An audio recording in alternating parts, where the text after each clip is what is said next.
Adventure time? Hey, come on, grab your friends. Let's go to very distant land. Somebody got shot. The ambulance is going. Oh, I hope they're good, but there's no knowing. It's NYC. What's up, everybody? The Void Basement, the world's shittiest podcast. We out here in Central Park. It's another beautiful day. You know, I think it's like 80 degrees. It feels magical out here. Shout out Kanye West. We're with the one and only Binksy, you know, legendary musical visual artist. Definitely cannot wait to, learn more about you, Binksy. I'm glad to have you here. But before we get started, I think for The Void, the only thing is we did our talent show at this point. So yeah, I hope it was a good pop out. We recorded this a little early, so we don't know. Yeah. And I hope I've been keeping my promise of streaming 3 times a week for you motherfuckers. And yeah, we're going to be back on TikTok soon. So stay posted. Follow The Void on Instagram and, click that all my links, you know what I'm saying? Enough whoring myself out, though. Binksy, it's an honor to have you on the podcast. Welcome, welcome. I guess I should start with how I even, found out about you is just complete, pure coincidence. I was going to the RXK Nephew shirt. Reason I had to, wear the drip today, and I think you were the opening act, right? Yes, that was the Smoked Out in Soho show. Everybody who was there, I mean, who else was performing? Christ Dillinger and shit like that, right? Stogie Club. Hans did the DJing. Hans. It was overall a pretty crazy night. I mean, I'm sure you have your perspective, but, that's how we met. So, yeah, how was the Smoked Out from Soho show for you? Well, that was honestly the biggest crowd I've ever had. So, and I mean, I've performed a lot, but it's mostly, little Brooklyn shows and stuff. I mean, not little, but smaller size, shows, you know what I mean? So, it was, the most exposure I ever had at one moment, on a stage like that. So, it was cool, though, when, I got up there. It was, I had the most energy I probably had performing in my whole life, so.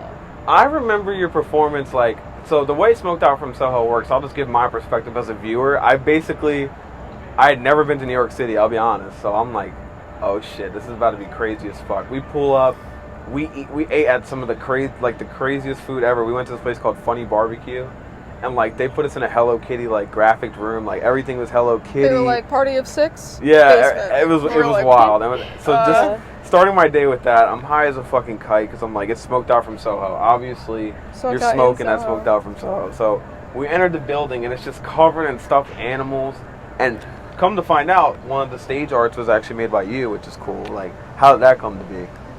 Well, my friends were throwing the show and they left room for me to leave art up. So yeah, shout out Booby and Johnny for that, Lionheart.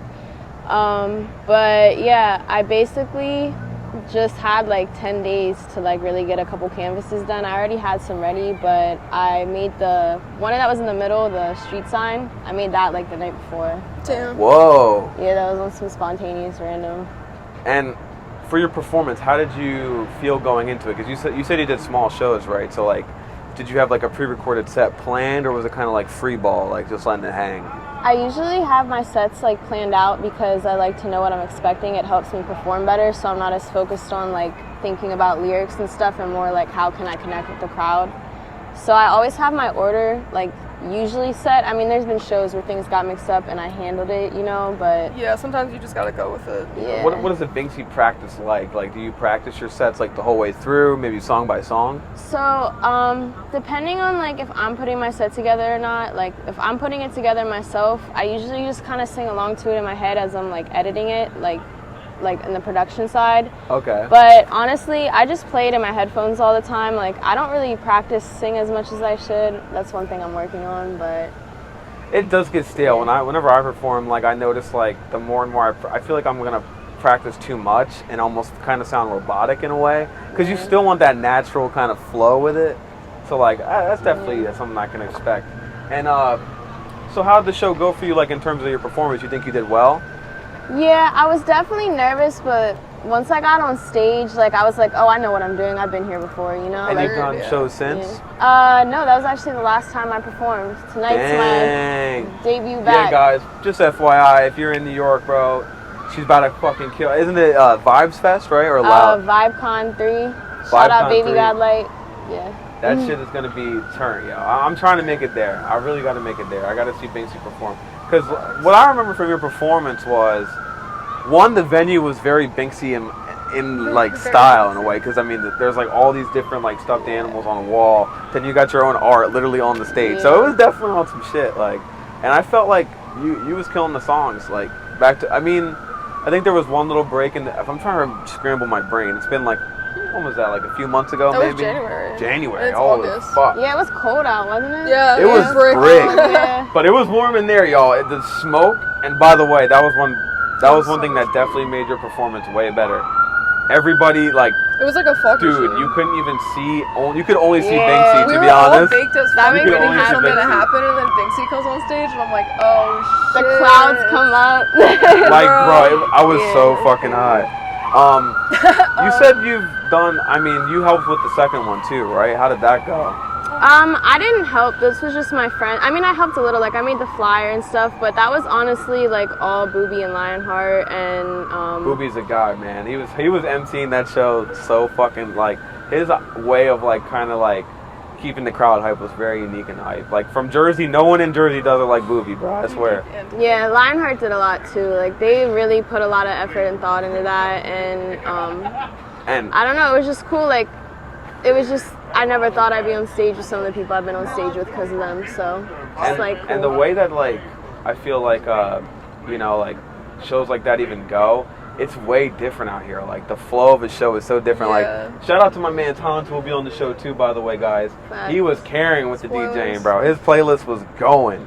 Yeah. But on the topic of Binksy, why the name Binksy after all? Anyway, what does that name mean to you? Like, how did you come up with it? Binksy War. How did you kind of, you know, Binksy like, War, part one. Okay. has that been a nickname or?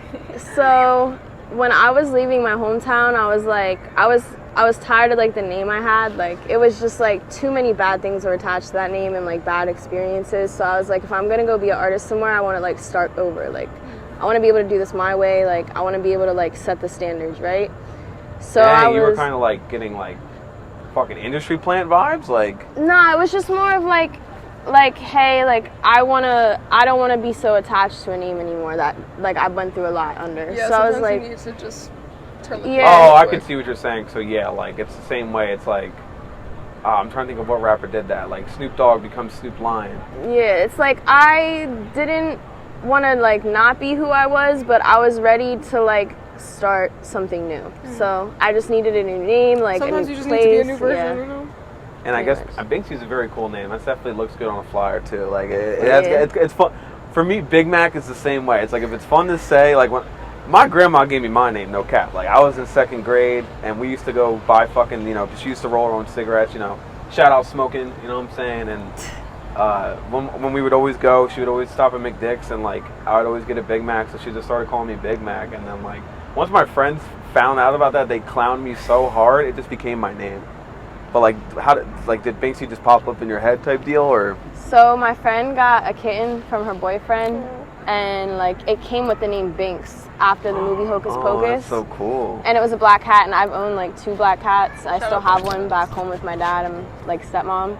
But yeah, so she had the like name Binks, and like I was looking for a name, and I was like, when it comes to me, I'm gonna know it's my name. You know what I mean? Yeah, that's literally. Yeah, and I heard it, and I was playing around with it for like a week, and I was like, I asked her, I was like, hey, can I like take your cat's name?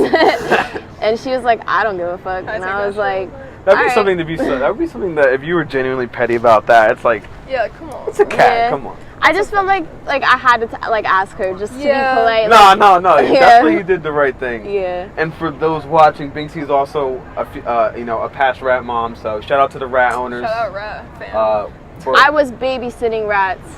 They were Hey, really you young. had to. I took care of them. Rat Dang, guardian. yo, that was your neph. Them rats was your neph. My little nieces. My little neph. Oh, they were girls. Yeah. Oh, God bless you. Yeah, girl rats. And are what year did you vicious. even get into music? So my dad is a artist, musician, like with music himself. So I kind of just followed in his footsteps from a young age, like always saying, because like I would go sit in his voice lessons with him. So Oh wow, so he's like Yeah. does he do more like sing songwriter stuff or like? he wanted to like be a performer when he was younger, but he used to like perform with his friends who had bands and stuff. Like he knew a lot of people. Like his vocal coach was Steve Whiteman from Kicks, the rock band. I think I actually know of Steve Whiteman. I think he had another band too, right? I grew up like sitting in his like little music shop with my dad, like doing voice lessons. So hey, the more the merrier. I mean, so you had it since literally a young ass age, and you don't have any siblings, or you do? I have 4. Are they all into music too? Honestly, no. Really? Wow. Yeah, they're more into like other things, like. Dang, you think you're your dad's favorite for sure then? Nah. Nah. Nah. Hey, I don't even know my dad. Dad, if you watching this, I fuck with you. Thanks for the view, bro. Where's the child support though? That's a little fucked. But all right, so I mean, not like. So you've probably been doing this for what then, like 10, 20 years at this point? Honestly, yeah, it's been like a lifelong thing. Like ever since I was little, I would just sing a lot in the car, like, and it just turned into like me doing voice lessons, me doing theater, choir, like me going into my own voice lessons, me going into like. That is one thing I can say. Your vocals are pretty fucking god tier. Like, if there's anything, like, even if you don't like her style of beats, which we'll get into, these fucking vocals are dope. Like, definitely, I see why people have used you for like videos and stuff, as like which we'll get into as well. Because yeah, you have some like god tier vocals for sure. But what are some of your goals coming up in the next few years? I know you said you took a nice little show break. Has there been, I mean, music brewing and stuff? I mean, you sound very musical. So a lot of the music I made recently is probably going to be kept in the archives. Like you'll catch me performing it sometimes. You know, that is like my exclusive. So I never release shit. New music's going to be coming. I'm getting a handle on that side, but I've been working more on like my art, creative direction, like tattooing world a little bit, like trying to get my life. So you've been actually taking a nice break off music. I mean, you kind of deserve it. If that was your whole childhood and shit, like, do you ever feel like you've gotten burnout from it? So I'm like very like I guess it's considered ADHD. Like I don't know. I don't want to say the wrong thing, but like I like hyper focus on something and then I get tired of it and I have to hyper focus on something else. So like it's always something creative. So that's why I know so many art forms, because I get like bored of one for a little bit and I'll be like, all right, let me go. I mean, I didn't know you were. I didn't even know you did tattoos, which that's a whole story in itself. Yeah. Like apparently, y'all, Binksy be doing them tattoos. You know, holler at. You said you're gonna be getting back into it, so holler at. You know what I'm saying? I'm about to get licensed and everything, so I can like open up a shop. Okay. You know, like. Imagine a Binksy shop with Binksy music playing, with Binksy art on the walls. I want to be on the Binksy list. I would get tats there. I mean, I only got shitty sticker folks, you know, but. Coming soon. Coming soon. Yeah. Facts. So what are some of your favorite ways to even get in an art mood then? I guess that's a good question, because what is it different between, all right, I want to make music right now, all right, I want to make a painting right now, all right, I want to do a tattoo right now? Like, kind of, have you ever, I mean, with ADHD, have you ever like traced like what puts you into what mood?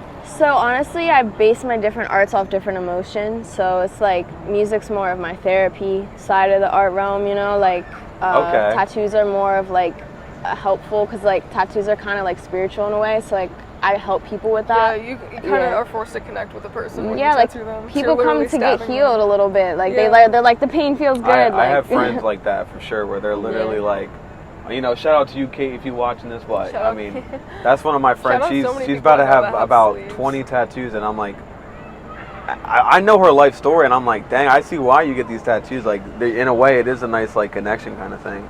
Or maybe you're just addicted, Kate. Who's to tell? But with you, it seems like you're kind of like me. Yeah, I know a lot of people. I mean, shit, even your own family. Yeah. But for me, I kind of split art up in that way too. Like streaming for me is like a testing ground where I can kind of like track why I do things the way I do. You know, why I'm like, you know, kind of expand on my ideas. And then music for me is like the concrete like manifestation of like my emotions. Like I really try to make my writing like about my life, about my shit, and it takes a while to get. You have to live life to make good music in a way. So I'm kind of glad, you know, you took your little break. It seems like your goals are going to be like to put out some music. You know, are we going to get any music videos again? Are we going to get any music? Yeah, things are going to be brewing. I just needed to like focus on some other things that needed my attention that I've been neglecting on for a while. So now that I'm like sort of balancing out different parts of my life and things are getting a little happier and healthier, like crazy lately. Yeah, like I'm ready to process my feelings and finally write some shit. So it'll happen. See, you know, you got the juice now. You just got to put on the paper. But yes. What is the song you would recommend to somebody who wants to listen to Binksy? It depends on like their vibe because like I make so many styles, but honestly some of my go-tos are like Y. If you want more of my like bedroom like homemade sound, either like Heart Eater or Comatose. If you want to hear like my bars, like so much of my music isn't out, and I wish I could show y'all. Cause like, I did not know you had bars like that. Yeah, because it's like all my music's kind of old, and all the stuff I've been working on is like newer and could show people like my new sound. But like I just need to sit down and like rewrite it. Like I need to make new stuff. So my go-tos is Toxic for sure, because that has the best video I think you've done, which we'll get into how that one came about. Shout out Gecko. And Breeze on the Vimeo video I saw, which is just gas pack as well. That's probably my favorite song by you, but that wouldn't necessarily be a put-on song because that's more of like an actual production, I feel like. But that song kind of reminds me of the show I seen of you, because it was like, I felt like I was in some kind of evil rave trip vibe. Like that shit was awesome. Yeah, Hans did the beat for that, and Patricia Gloom was the like lead person with Brauhaus behind that. Yeah, it was forged in chaos. It was a really cool project. That's fucking dope. So, we're in Central Park, clearly, as you can see by the beautiful, luscious, piss-smelling air. But why NYC for you, Binksy? What draws you to the city? I always like finding that out. So, I used to come here a lot with my family when I was younger because like we had family up here in the Bronx and we come visit them. And if your dad's musical, like this is the place to be on the East Coast. Yeah, like my uncle used to be in the industry, used to do sound work too. So it's like New York has just always been a part of our family's life. It wasn't like somewhere like I ever like really lived or anything. It was just somewhere I traveled to and always like saw myself living. It was one of those things I just knew I'd live here one day. Like I just knew it was for me. And you can ask my family that. I was like, yeah, you're a city girl. Like you always wanted to live in New York. And I was like, yeah, I know. So. And what are some of like your favorite things to do in the city? Like what draws like it seems like you had like a spiritual connection from the rip, but what are the validations like in the city for you? Like what for me it's like I just like the fact that it's 2 a.m. I see a hot dog, I can get a fucking glizzy if I want. I see a show, I can go do some fist bumping and shit. I could go get blackout drunk and just pass the fuck out somewhere. I could do a million different things. It's like it's endless. Like yeah, I feel like the reason I like it here so much is because like this place is a machine, and like if you learn how to use it right, like it benefits you. Like yeah, there's like you're gonna tumble sometimes, it's gonna break down, like it's gonna, but like there's always a way to maneuver around it. Yeah, and it can't always be. I always have like inspo here. Like I never have inspo other places. Yeah, I feel like you have to. My favorite borough is Bushwick for that reason. Like you take a stroll through there. Obviously, it's becoming rich people central. You know what I'm saying? You gotta be a millionaire to live there, but just walking through there, like they commission some of the best art. Like you're literally, it's like if my ADHD had a fucking throw. If I threw up my ADHD, it would be Bushwick in my opinion, and that's why I just love it. Like you can walk and just see street art here, street art there, street art there. It's really sad though because they bring in artists that haven't grew up there when like people fight for wall space all the time that have lived there their whole lives. Point, Yeah, it's really beautiful, but like it is a fucking It just shows the sadness of like how like people are getting their own like stuff taken from them. I don't know. I can agree with you there because Banksy had a really good statement about that. He says like the city is literally forcing you to you're like how on YouTube guys you can skip an ad. You have that power. New York City, you can't skip a fucking ad. If somebody wants to show you something, they put it there and they pay lots and lots of money. But it's not fair to the people that actually live there who don't get any wall space like you said or any of the ad space. And that's kind of why graffiti even exists in my opinion, because it's like and they have people that don't understand the neighborhoods or the culture, like what really goes on there, coming in and like painting stuff about like political shit or whatever that they don't even fully probably stand behind. Exactly. I don't know. It's just like political art is one thing. I can see. So you have your gripes about the Bushwick Collective. You rather somebody. I love Bushwick. I hope the people keep it. The people that were like that have been there. I hope they get to keep it. I get what you're saying. Yeah, it's becoming the new like. It's becoming the new like fucking financial district. That's what I've heard. Yeah, they're just trying to gentrify it. Like I hope the people get to keep it because Bushwick and like Bed-Stuy like and shit like that. I used to live in Bed-Stuy. Like that's just it's like beautiful. Like what really happened there. Like the art and stuff that's come out of those places that doesn't even get the right voice. You know what I mean? Everything good, baby? Yeah, video stuff. It's cool though. Oh, okay. At least you see. That's why the watch is fun. Sorry about that. We had a technical difficulty. A subway rat came out of nowhere, ate the phone, broke it in half, smashed it, and all that. But we still back. We back live with Binksy, y'all. So what borough are you repping?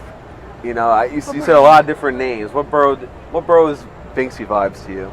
Well, like I said, I wasn't born here, so I can't claim anything. Like obviously, I'm a fucking tourist. But at that Brooklyn rate, you know has been my favorite, just for the fact that's like where I lived the whole time I was here. Like where I'm probably gonna live again. Maybe, I don't know. We'll see. But it's just that's my favorite borough too. I like how it's like most of the shows that I've done are down there. Most of the work that I've done is down there. I kind of see it as like Brooklyn is where a lot of new art is spawned, and then it kind of makes its way slowly to, you either make it, you know what I'm saying, you make it over the bridge, and now you're in the big, you're doing MSG and shit, you know, it's like crazy. It's like a lot of stuff started in Brooklyn, which people, I mean, don't necessarily realize, don't give it tribute, but for me, my second is probably Queens, you know, because I'm a fat dude, I like eating good food out there, they got the best shit. Flushing, yep. But I guess my next question is, how'd you go from music to visual arts in your childhood? Like, what sparked doing the other art? When did your ADHD kick in? Probably since I was born, because like I always doodle too. Like I was the kid in class that always got yelled at for like doodling in my notebooks instead of taking notes. Like my teacher would walk over and be like, "Where are your notes?" And I'd be like, "I was drawing." Like. And what are some of your visual inspirations, I guess, as well as like your musical inspirations? One of the first visual artists that really struck out to me was Salvador Dali, because I shit, yo. When I was really young, like his art was just like, I'd never seen something like trippy when I was little, you know, like until I started seeing his stuff, and I was like, oh, like you can bend reality. His fascination with clocks, man. Yeah, it's like when you're a little kid and you don't see stuff like that very often. He was one of the very first artists to do a lot of things in the art world. Like one, he was one of the very first artists to have Easter eggs. Two, he was one of the very first artists to like truly sit down and like, he's like, all right, I want to make this scene trippy, but I also want to follow scientific rules. So certain things had to have certain like ends, you know what I'm saying? Like, I think one of the best examples is in the way the blood flows on some of his like pictures. Like, I forget what the main like big one is that's in the MoMA. I'm sure you've seen it though. You've been to the MoMA yet? Actually, no.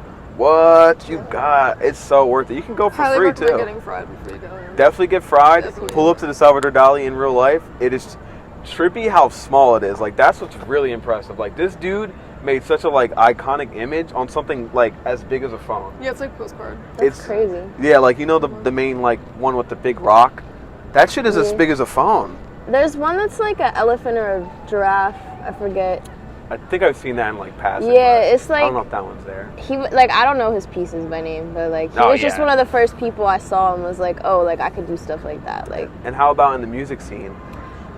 So my dad, like I grew up listening to like a lot of reggae and Erykah Badu and like classic rock and like just chill like indie stuff. So I had a lot of inspo, and then like I slowly started. So I'd probably say like when I was a kid, those were my influences, and then as I got older, it was like Lil Wayne, Avril Lavigne.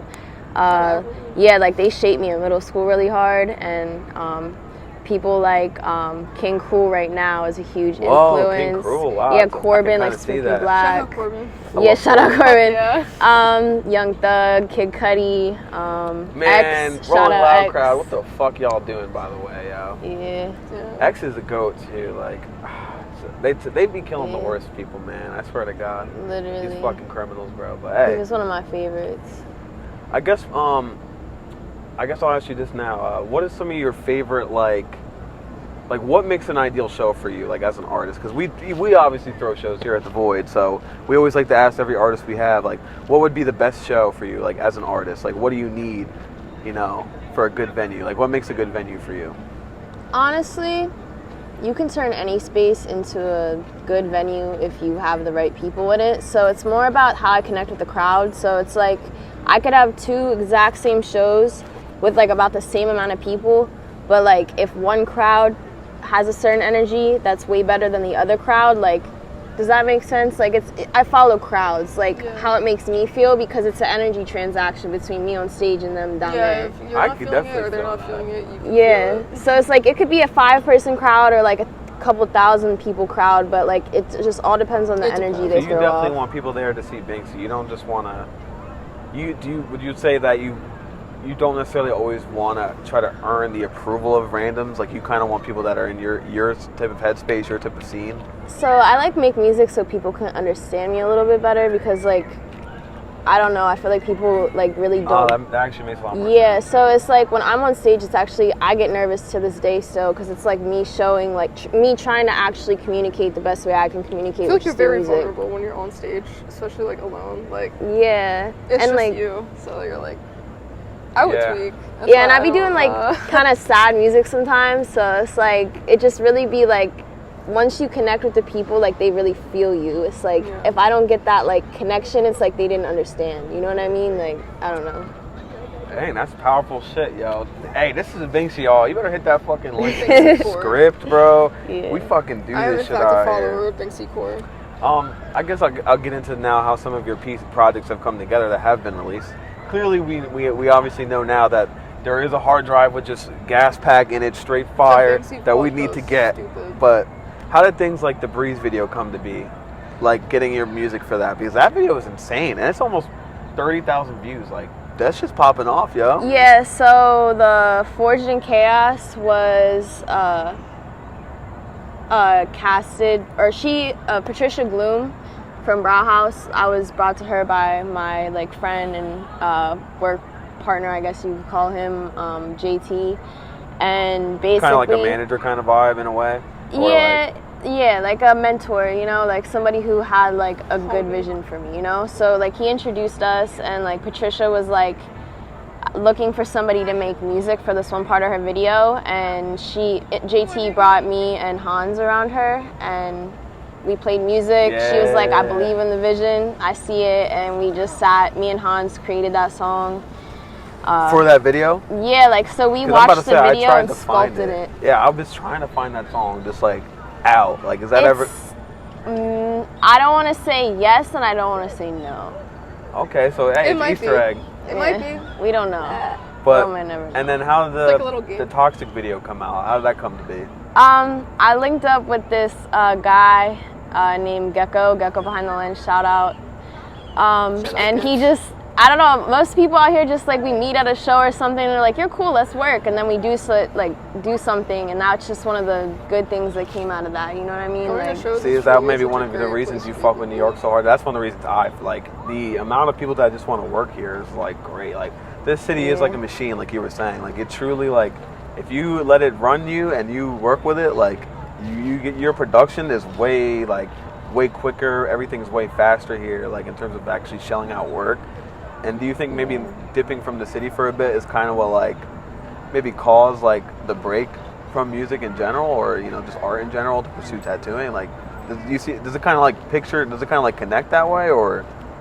Yeah, it's more just, like, too, I didn't have my equipment, but I think God and the universe really do things for a reason. So it's like I just felt like I was supposed to be where I was in that moment for a reason. So I stayed there, and I didn't fight it. I just went with it, and now things are looking a little better. So it's a beautiful sunny day here in Central Park. Yeah, you know what I'm saying? I'm here, I'm alive, I'm doing the things I've been wanting to do for a while. So. And what advice do you have for new artists? Any advice? Because I know sometimes it's like, if you're sometimes there's one thing you're not that's new, really, clearly. like, If you've been singing helpful. since childhood, you've been an artist for a minute. But it's like, don't let people's misinterpretation of you stop you from communicating yourself. So like, basically, don't let people play you. Yeah, like, don't let the fact that, like, you're pushing your art and, like, you like it, like, if you like your art and you're pushing it and it makes you happy, don't let somebody tell you, like, you could be doing something else. Like, if that's what you want to do, keep doing it, because someday somebody's gonna understand you. And it might not be, like, a million people at first, but it just starts with one. Like, just plant the seed and it's there. So you're a person like that's not necessarily about the big crowd. You're more about the people that really, like you said, want to accept who you are on stage. Yeah, I want to build a family in this. It's not just about, like, the cloud or whatever. Like, yeah, if I get money out of this, that's cool. But, like, I'm doing this to just, like, connect. Like, Kid Cudi, like, made me not want to, like, die when I was little, you know? Exactly. And if I could do that for somebody else, that'd be crazy. So.